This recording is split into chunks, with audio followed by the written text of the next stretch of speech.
Running a business comes with a lot of what ifs, but luckily there's a simple answer to them. Shopify.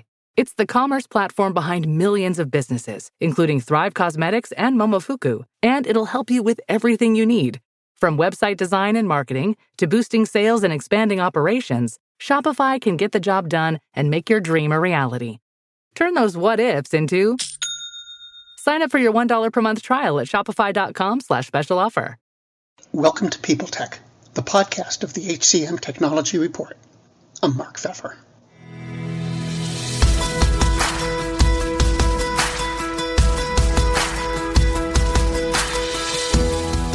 My guest today is Duri Chitayat, the Chief Technology Officer of Safeguard Global. They say the world's becoming smaller, which means more companies want to do business on distant shores. Duri and his team help provide the data, technology, services, and local expertise to help. We're going to talk about the global war for talent, employers' use of technology, HR's role in implementation, and more on this edition of People Tech. Hi, Duri. Welcome. So, first, could you briefly tell me about Safeguard Global and what you all do? Sure. So Safeguard Global is a global workforce enablement platform. We help organizations reach the best talent anywhere in the world. How do you do that in a way that's different, or what's your secret sauce, as it were? Sure. Well, at our foundation, our core is a need to solve new problems. So one thing we've seen is in our industry, people are very good at solving one thing well, but a client, a employer today needs to be able to analyze, recruit, hire, manage, and pay. It's a whole end-to-end life cycle. And our industry makes it really hard for those people to do it. Why? Because there's friction in between each and every one of those processes. There is also complexity in understanding any one of those different verticals. And so while there are many tools out there that in and of themselves are good, what Safeguard is all about is creating a 360-degree solution to enable people to tie together those different needs and be able to offer an integration layer that pulls those things together and is able to provide the additional services they need in order to access global workforce. And this isn't a one-size-fits-all. One of the things that's also really important about the way we think is that clients or employers today want to be able to attract the workforce that's best for them. And so in some cases, that is contractors. In other cases, it's full-time employees. Sometimes it's people in one country, and then the next day it's in another country. And so we offer flexibility and customization and configuration that makes that possible and simple. You've got an interesting perch, when you can look out at the whole industry. And how do you see corporations implementing their HR technology today? And are they being as effective as they could be? Well, employers have legacy, right? Our industry has gone through many different changes. It's gone from, just write down, the names of the people you need to pay each month and then just pay them, to, okay, I need a system for that. So let me collect their information. Then it's, okay, well, I need to engage these people. So it's a large system. So I need to have different ways in which I can connect with my workers. And now we're reaching the point where, because of the global war for talent, people are searching for any advantage they can have to be able to access that talent, to be able to provide them value add, so that this isn't just a transaction where it's not just, I can pay you, but that you're working with me, your employment with me is such that you'd rather work here than anywhere else. And so I think that what employers are struggling with, however, is that in order to create that system, that employment system that is truly differentiating, that makes people not only want to come and join your company, but grow with your company and stay on board, is it's complex. It's very difficult. It requires expertise in many, many different areas. And like I said before, there's friction that makes that a struggle for anyone in an HR or finance function. So this, this is the crucible of our industry over the next 10 years is how do we make that problem simpler, so that employers and workers can get together easier and better. So when you think about making the process simpler, what kinds of capabilities are you thinking of? So what makes the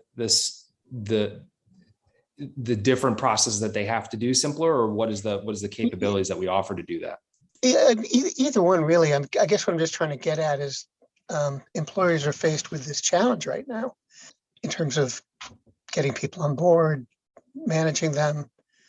They're increasingly looking to technology to help, but are they going about identifying and implementing the technology solutions in the right way?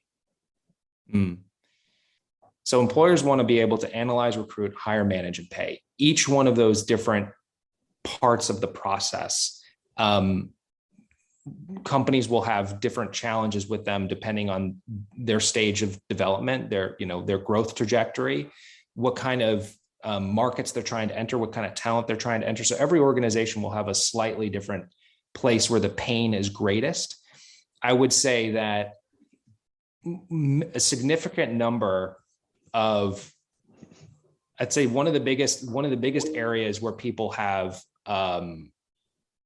challenges is access to data. So a PwC survey said that something like 39% of HR leaders struggle to be able to access data or insights about their business, and that means that you don't know what to pay people in a particular region, you don't know where to go to find that talent, and that's just the top of the funnel. So if you want to be able to access global talent and you don't know those basic things, that's a big challenge. In addition, in a world where we have today increasing inflation and also competitive forces, so there's a lot of competition for the top talent, you need to know when your staff is now under market, and you need to be able to get ahead of that, and you need to be able to put a business case around that. And I think the lag time, the friction to being able to provide that kind of insight and data prevents a lot of organizations from being able to retain their best talent. So those are two key areas that I would suggest there's a problem. In order to solve that problem, look, our industry provides many different platforms that can solve that. You can go and get that data from many different places. I think providing that data as part of a seamless experience, making it easy, not just for the HR folks, but also for direct hiring managers to access that information as a part of their daily process. That's where things get really tricky. Faith in the news media has been challenged, making it even harder to get stories told.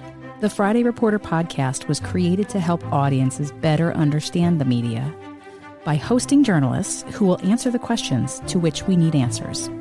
Join me every Friday to hear more. There's a lot of there are a lot of products out there, and at the same time, there's an awful lot of people saying they're looking for the quote unquote right product. How do you think that business leaders should go about evaluating solutions? I think business leaders need to look at it as part of an end-to-end journey. So you can't evaluate any one technology by itself. You have to think about who the users are for that technology. What are the other processes, day-to-day experiences that they're going to have to do that interact with that new technology. So you have to think of it as more of a flow, and you have to identify any places that there's going to be pain points, because people will naturally do things that are easy. People will avoid things that are very, very hard. So you have to make sure that whatever technology you want people to adopt is easy.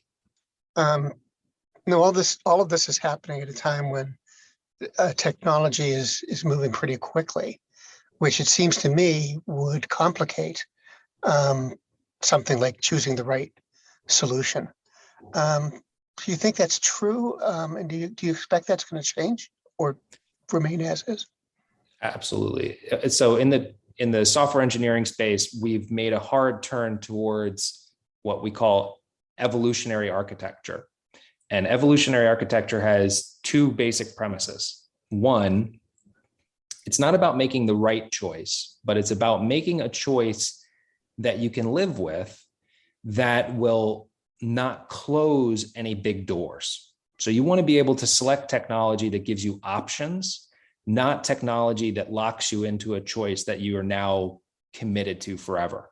So that's a basic premise. The second premise is that you make proof of concepts a big part of your workflow.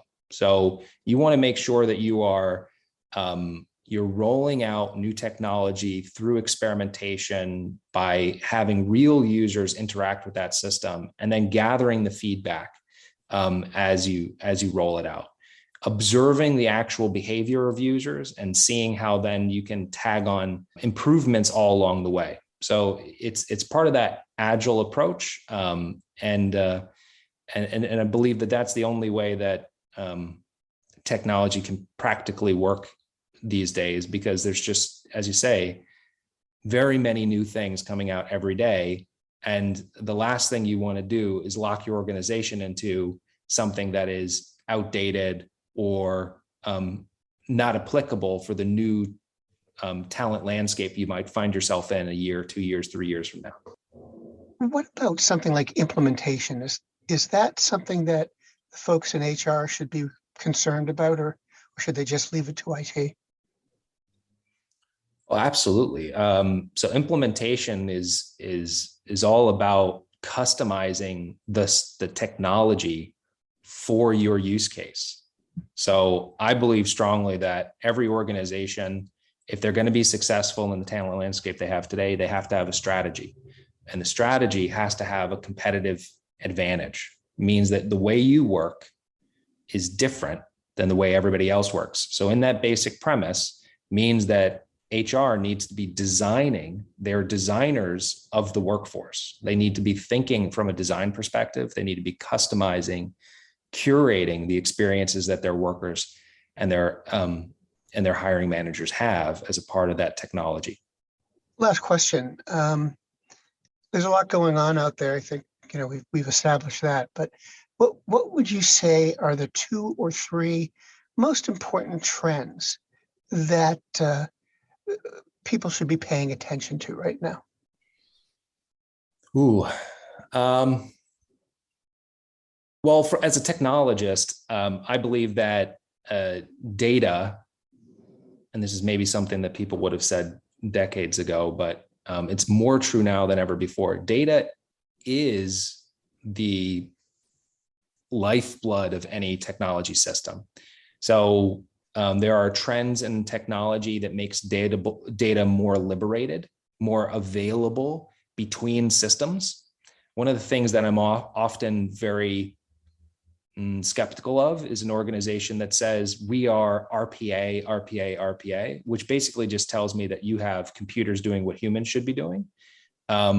Instead, you should be looking for technology that communicates in such a way where data is available to other systems in a synchronous way, so that you can have multiple records of the same correct information in different places. That's essential if you're going to create a seamless experience. Like I said before, friction is one of our biggest problems. And the biggest place where there's friction is where two systems don't agree on the data. So that's number one. Another big trend I would say is that organizations need to employ multiple work models. So as I said before, you've got your direct pay, you've got your contract, you've got other sorts of a variety of other sorts of working models that depend a lot on the local legislation of each country.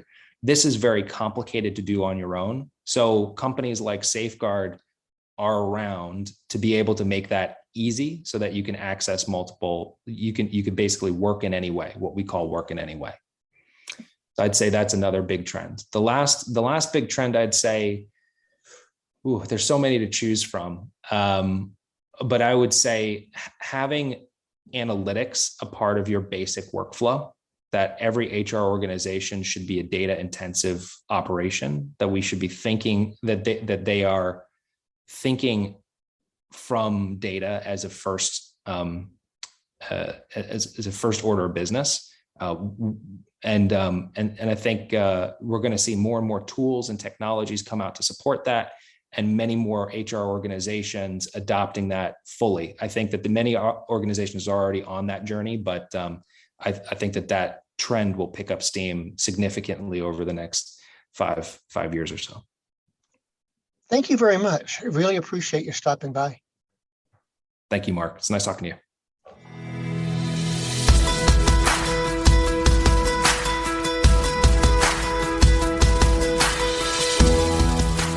My guest today has been Duri Chitayat, the Chief Technology Officer of Safeguard Global. And this has been People Tech, the podcast of the HCM Technology Report. We're a publication of Recruiting Daily. We're also a part of Evergreen Podcasts.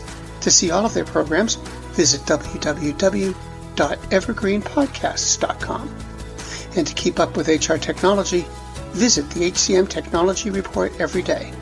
We're the most trusted source of news in the HR tech industry. Find us at www.hcmtechnologyreport.com.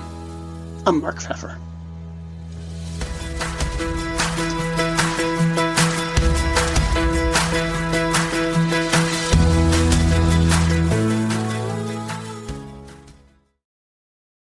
Do you love news about LinkedIn, Indeed, Google, and just about every other recruitment tech company out there? Hell yeah. I'm Chad. I'm Cheese. We're the Chad and Cheese Podcast. All the latest recruiting news and insights are on our show. Dripping in snark and attitude. Subscribe today wherever you listen to your podcasts. We out. The world's best-known investor and Wall Street expert Warren Buffett once said, "Wall Street is the only place that people ride to in a Rolls-Royce to get advice from those who take the subway." Mr. Buffett's quote is remarkably accurate, but how many people would rather receive advice from him than someone simply guessing? Welcome to Buy, Hold, Sell, your single source for Wall Street knowledge and profitable guidance. Please join me, Todd Schoenberger, and fellow trader Tobin Smith, as well as host Veronica Dudo, for a podcast known to move the needle for investors. Tobin and I are seasoned Wall Street executives with deep investment experience, and we are prepared to share our advice to those who choose to listen. Download Buy, Hold, Sell today on the Evergreen Podcast Network or your favorite podcast channel.